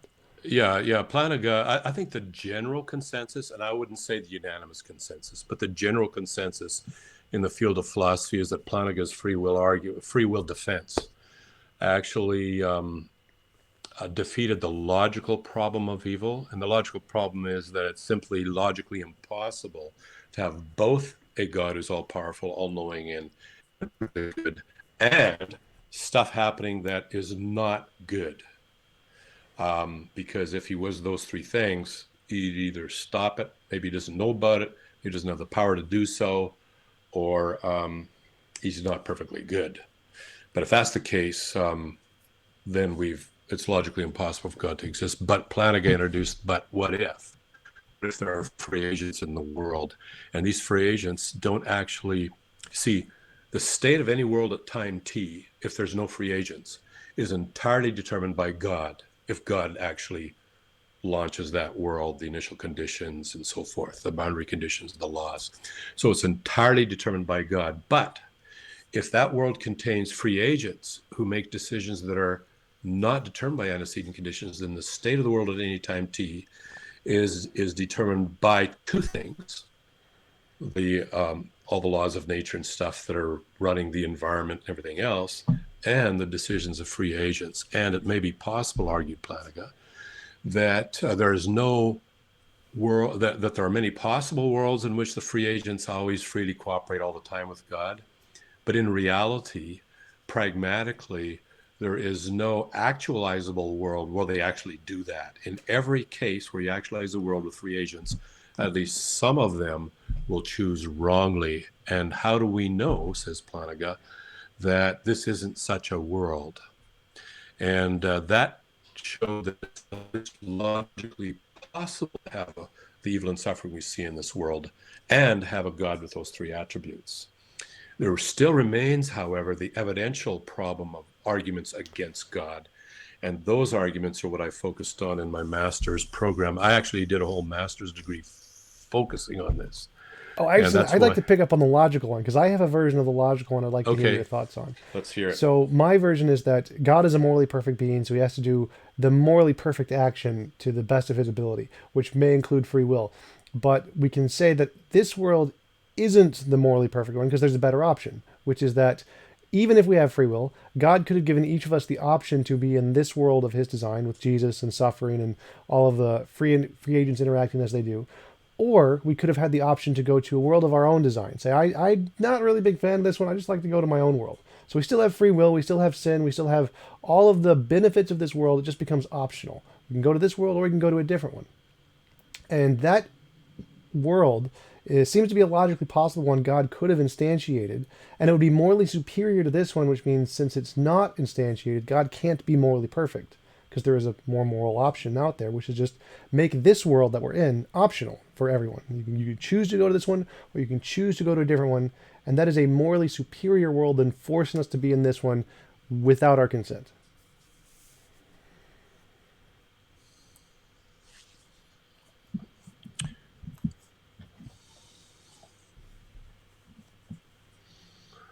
Well, see maybe a couple of issues come up. And one of the issues is, what is the point of our existence? Is the point of our existence simply to be happy all the time? Is that the point? Or is there some greater reason why God has brought us into existence? That would be doesn't refute what you say, but it is relevant to, let's all choose this world over here, which is basically a 5-star resort all the time. That's an issue we would need to look at, because if the point of our existence is actually defeated by such a world, then such a world would actually turn out to be a bad world. I mean, we all had a great time. Nobody hurt anybody. It was a fantastic vacation, and we never died. It just went on, and I was happy all the time. But there is a second issue that I think we would also be also relevant in that I'd probably choose that other world, assuming I had never thought about the higher question. I might want to I'd ask a few questions, first of all, about option door number one and door number two. I would say, well, what is the point? What's the game here? What is the reason for these doors and for my existing? Because I want to know that I want to pick the world where I will achieve the purpose for which I exist. Maybe the long-term gain for the short-term pain, if that's necessary. Otherwise, sign me up for the five-star vacation. But the problem I have, and I just say it knowing my own self, the moment the moment I got into that world, it wouldn't be perfect anymore because I just can't see myself. I just can't see myself doing the right thing all the time. Um, okay, I mean, it's not like I've only sinned once or twice in my life, and if I just worked really hard, I might have not done those things. I think I've talked to a lot of university students, atheist, agnostic, really whatever. I asked them, have you ever done anything that you thought was wrong? I have asked that of hundreds and hundreds of individual students because I like to, all of them except one said yes. And that one at a pretty low bar. So, Uh, how we I just don't see, practically speaking, that you could put us in the best of all possible worlds, and next thing you know, people are going to be lobbying for this and that, and some guys are going to be there's going to be two problems, I imagine. Um, there's going to be people are just bad attitudes. Even in that world, you'd have to have a good attitude. Like, see, in my world, in my thinking, not my world, but in my thinking, if you have a two men and they do always do the right thing all the time, let's say two husbands do the right thing all the time. One husband is continually lusting after all sorts of women, but never actually does anything about it. And the other one doesn't do that, just devoted in his heart and mind to his wife. Which is the better man? Well, I commend both of them for, especially the guy who's always lusting after the other woman, for not actually following up on that. But my vote goes with a guy who's totally devoted to his wife, who only loves her and is faithful to her, not only in deed, but in his heart and soul. And so in that world, I would suggest we all have to have the right attitude. That's even harder. I can't see it happening. Something has to happen, therefore. There has to be some sort of a world. Like I remember when I first got this game called Mech Warrior. oh, Before you I could love that actually, game. It's such a good yeah, game. I blew all sorts of time on that game to the point where I would say I sinned. I will confess that, and I eventually swore off it and swore off computer games in general because of becoming an addict. But before you could play Mech Warrior, you had to do this training stuff. You have to go into this arena, so to speak, this level where you train, and it prepares you for becoming a true Mech Warrior. I would suggest that given my propensity for having a bad attitude and for sinning all the time, somehow I would have to be put into a world that's a training ground where I make wrong decisions. I begin to see and actually reap the consequences of my wrong decisions. And over the course of time, I realize I do not like this. I do not want this forever. Please don't put me in a five-star resort that lasts forever because over time I will get more and more brilliant all the time at doing bad things. And who knows what sort of horror movies we'll be having 10 billion years in the future. So I see this world as a training ground that you determine your eternal fate. It's really, we don't accomplish our purpose in this life, we only begin it, and we basically make choices either way.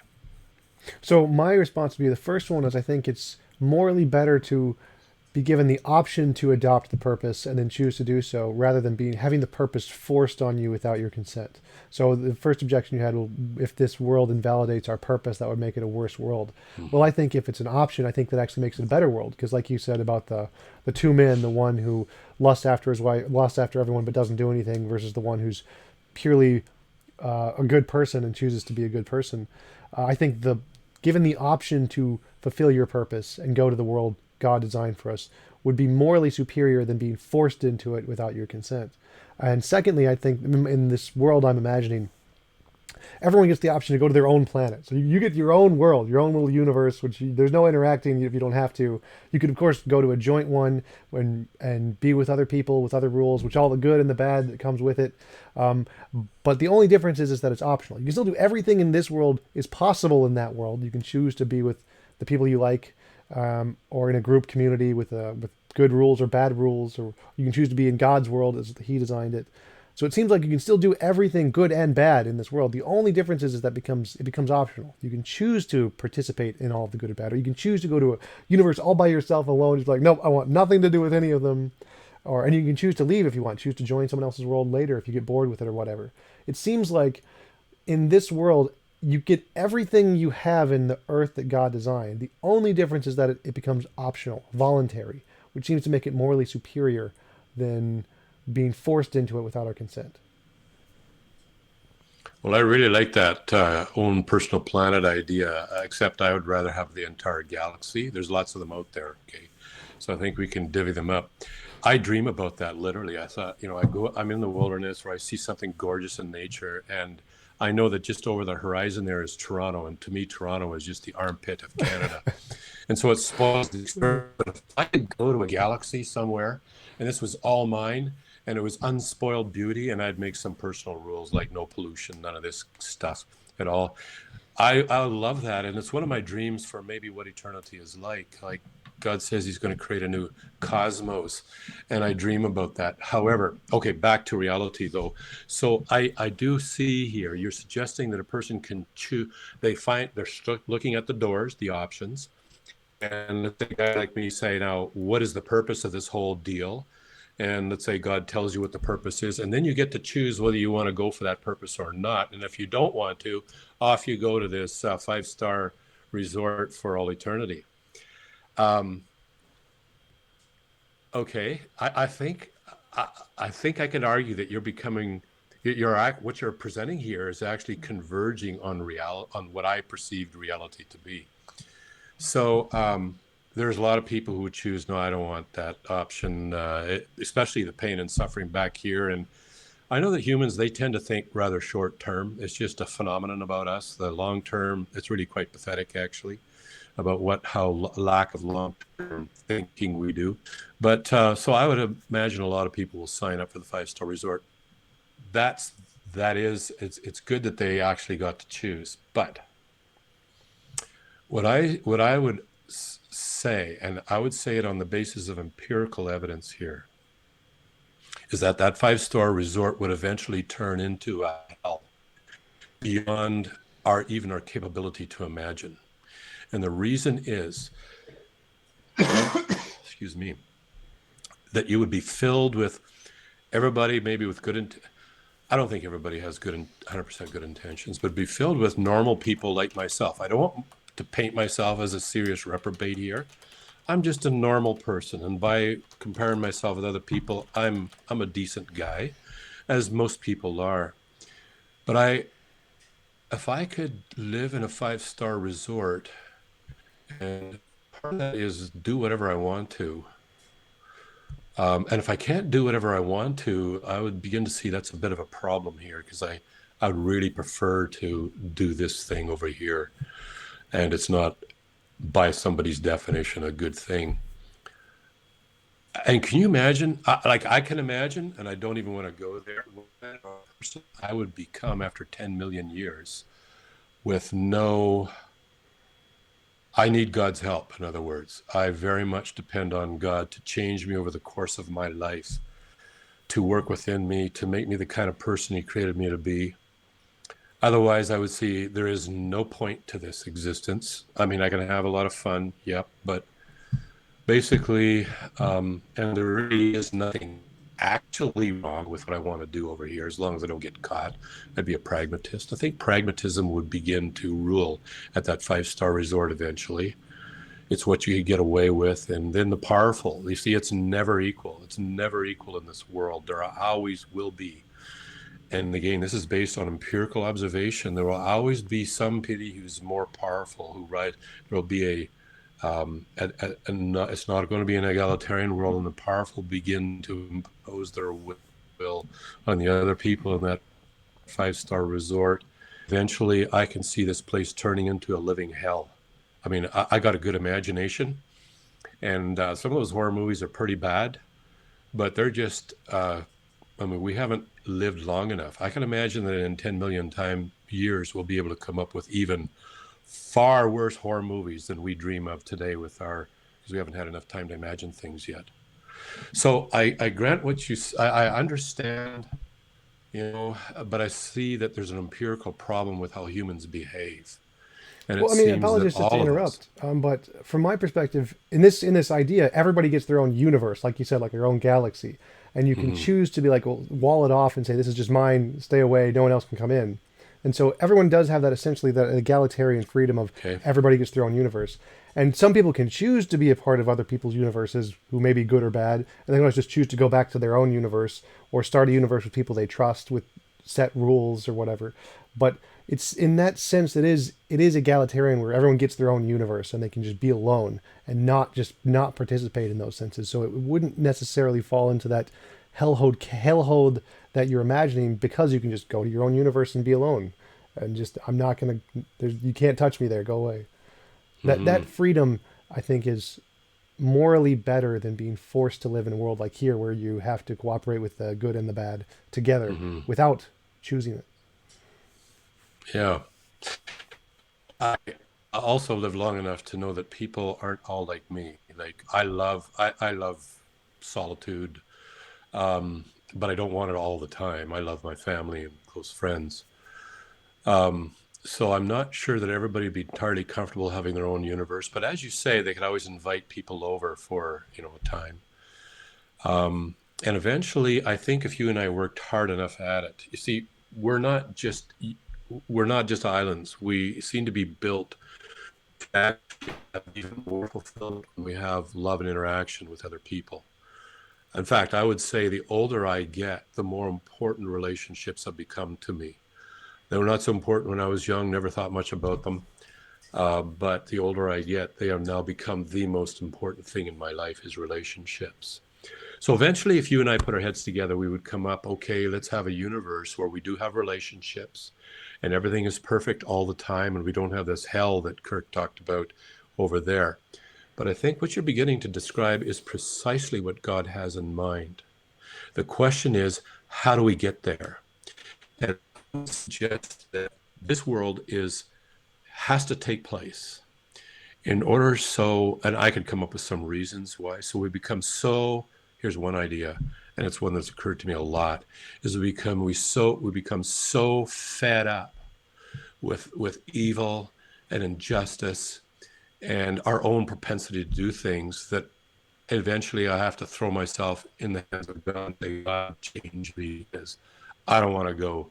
I don't want to last forever in this state that I am. And this is what he actually promises as a part of being spiritually reborn.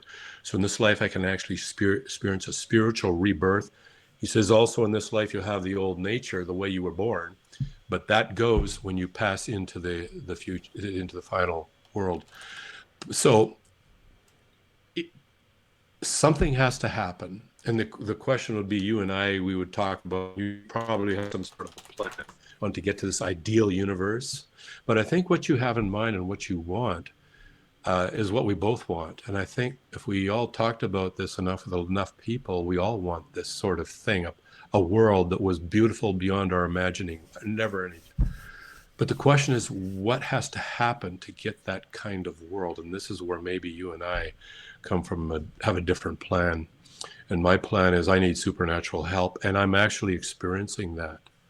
I experiencing Nora. It's the most fulfilling thing is my relationship with God and my awareness of His presence and what He's doing within me. It's just made beauty come even more up to another whole level of magnitude, and my thirst and enjoyment for justice, while at the same time becoming increasingly appalled at some of the natural ways, my natural capabilities, which I am so looking forward to leaving behind and entering that world. So it seems we do have a common ground, and actually not, maybe not a common ground, but a common desire. It's just how would we get there? Right, and I'm just thinking about it like that Bible story where I forget the prodigal son asks for his inheritance early and just goes off and spends it, and then comes back at the end. I kind of see it like that. I think it would be morally superior to give us the right to option to design our own world, realize it's terrible, and then come back and decide to go to God's world as He designed it to go through this learning process. I think that would be morally superior, just like in the Bible story, as opposed to just forcing us to go through this suffering without our consent initially. Mm-hmm. Well, you know, actually, what you've just actually covers that. What you that class of things you've described. You've described a possible world, or basically, maybe a set of worlds. You've described a possible world that you believe is morally superior to this one. But Plantinga also argues that if, in fact, God exists and has those three attributes, then it logically follows from that that the world we're actually in is the best of all possible worlds. That is, he would have considered your suggestion before the dawn of time. And in light of the objective of creating us in the first place. And then here we are. So this world here, we can conceive, all of us, and Plantinga admits it, all of us can conceive of better possible worlds. It's just whether or not they're actualizable given the propensity of human nature, and what's the fastest and best way to actually achieve the world you and I both would like to live in, with the least amount of pain and suffering. So Plantinga argues that this world here would be the one if God exists. And of course, that's the big if. But if he does exist, then we actually living in the best of all possible worlds. Right, like the Leibnizian argument that this is the best of all Yeah, possible worlds. And yeah, I think it's wrong. I think I disagree. I think here's a better one. All you have to do is just make this world optional, and then you get a better world. That's all you need. Add one thing to this world, you can make it better. Just make it optional. yeah, and I understand. It certainly sounds a good idea to me.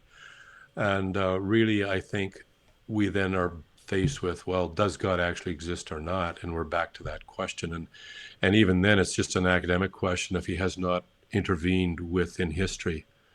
Because if he hasn't, then it's just an academic discussion. But if he has, and what Christ says is true, there is that world coming where there is this option that we have as to which ultimate world we live in. One that ultimately is evil unleashed, or where there is zero of that happening. And the big question is, and this is where I concede, I simply do not have enough information to know what the best way to achieve that world is. I tend to have a pretty low view of what humanity, entire pool of knowledge and their ability to process all knowledge. We probably know this much, and if we had all knowledge accessible, we wouldn't even have the ability to process that. So in the end, it's faith. Faith that God has intervened through Christ in this world. He actually offers us eternal life, and what you and I both like is actually on the plan. It's just how to get there. And for Awesome. me, yeah, it's putting my faith in Christ for eternal life, and that he's going to deal with my problem of sin, which I am increasingly disgusted with. But I don't want to leave the listener with the idea that I'm a complete reprobate. Please, the bar goes up higher as the older I get, and I realize the higher the bar is, the worse I realize I am. But if the bar is just a pretty decent person. Well, awesome. That covered all the topics I was hoping to talk with you about today. That was a great conversation. We've been going for like 2 hours. Thanks again for coming on. Wow. This was awesome. Well, I enjoyed it, Tom. Thank you for the good discussion. I really enjoy your ability to come up with these ideas. It's always a pleasure to run into new objections, new ideas. Yeah, absolutely. I really appreciate your thoughts and hearing you respond to my arguments. It's really helpful for me to process through my arguments as well. So I'm getting hungry. I need some more coffee too. So Yeah, I haven't had lunch yet either. so yep. So it was great talking with you. I'd love to talk with you again sometime. Thanks for coming Yeah, on, and I'll sure. talk with you later. Enjoy that. Right on. Bye for now. Bye for now.